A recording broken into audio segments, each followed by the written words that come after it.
vyema na sio kama ilivyo sasa hivi. Sasa hivi ukiingia kwenye mitandao, Mheshimiwa Rais, la fujo, wanatutukana wenyewe, lakini afu wana cross kutukanana. Kwa hiyo tuingie huko tuwafundishe mazuri badala ya kutumia ICT kwa mabaya.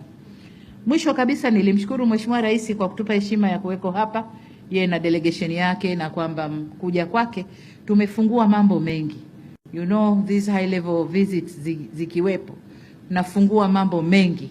Tumefungua mambo mengi na ni matarajio yetu kwamba timu zetu za wataalamu zitakwenda kuyafanyia kazi mambo yote tuliozungumza ili kufungua baraka zaidi, biashara zaidi, uwekezaji zaidi, lakini uelewano zaidi kati ya nchi zetu.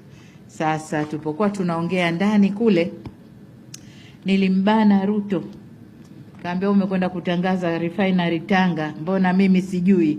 Hasa atasema mwenyewe pale kwa nini katangaza. Mheshimiwa Rais, karibu sana.